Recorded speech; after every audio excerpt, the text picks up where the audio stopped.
রসুল পাক সাল্লাল্লাহু আলাইহি ওয়াসাল্লাম ও 1000-এরও অধিক সাহাবীর জন্য হযরত জাবের রাদিয়াল্লাহু তাআলা আনহু এর নিজের বাড়িতে অতি অল্প কিছু দিয়ে এক অসামান্য মেহমানদারির আয়োজন কি করে সম্ভব হলো?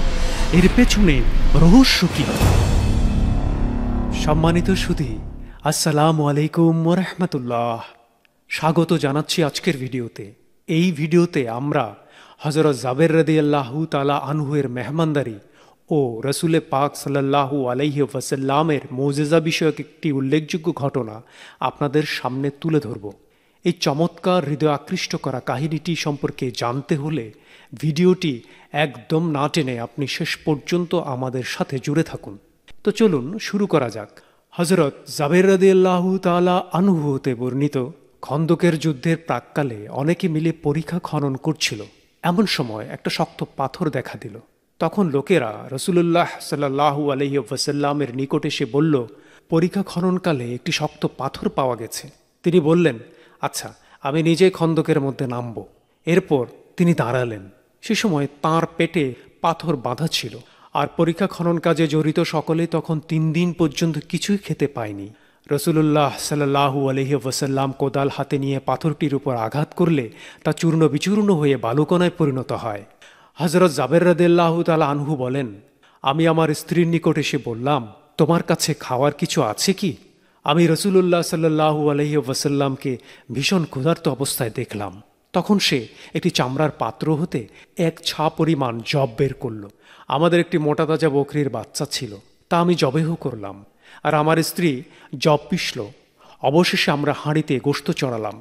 এরপর আমি রাসূলুল্লাহ সাল্লাল্লাহু আলাইহি ওয়াসাল্লামের নিকট এসে চুপে চুপে বললাম, হে আল্লাহর রসুল সাল্লাল্লাহু আলাইহি ওয়াসাল্লাম, আমরা একটি বকরির বাচ্চা জবেহ করেছি, আর 1 ছা জব ছিল, আমার স্ত্রী তা পিষেছে। সুতরাং আপনি আরও কয়েকজন সঙ্গে নিয়ে চলুন। রাসূলুল্লাহ সাল্লাল্লাহু আলাইহি ওয়াসাল্লাম উচ্চস্বরে সবাইকে বললেন, হে পরিখা খননকারীগণ, এসো, তোমরা তাড়াতাড়ি চলো, জাবের তোমাদের জন্য খাবার তৈরি করেছে।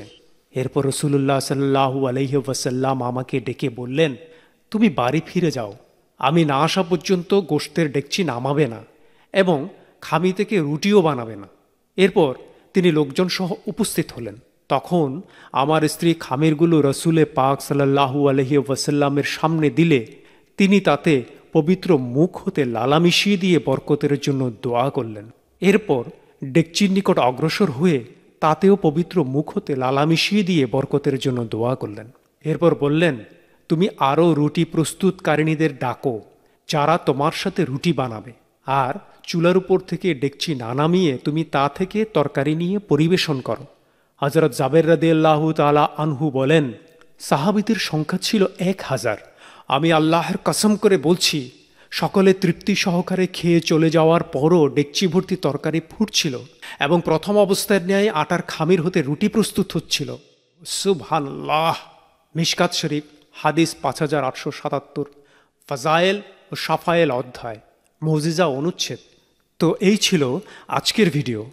প্রিয় সুধী, হযরত জাবের রাদিয়াল্লাহু তাআলা আনহু এর মেহমানদারি ও রসুল পাক সাল্লাল্লাহু আলাইহি ওয়াসাল্লামের অসামান্য মুজিজা বিষয়ক ঘটনা নিয়ে নির্মিত এই ভিডিওটি আপনাদের কেমন লেগেছে তা কমেন্ট বক্সে লিখে জানান। ভালো লেগে থাকলে অবশ্যই একটি লাইক দিন এবং ইসলামের ইতিহাস বিষয়ক মূল্যবান তথ্য সম্বলিত এই ভিডিওটি যত সম্ভব শেয়ার করে অন্য মুসলমানদেরকেও তা জানাতে সহযোগিতা করুন। আর একটি কথা, ইসলামের ইতিহাসের কোন বিষয়ের উপর আপনারা জানতে আগ্রহী তা কমেন্ট বক্সে লিখে জানান। আমরা সেই বিষয়ের উপর সঠিক তথ্য সম্বলিত ভিডিও নির্মাণ করে আপনাদের সামনে আগামীতে হাজির হব ইনশাআল্লাহ।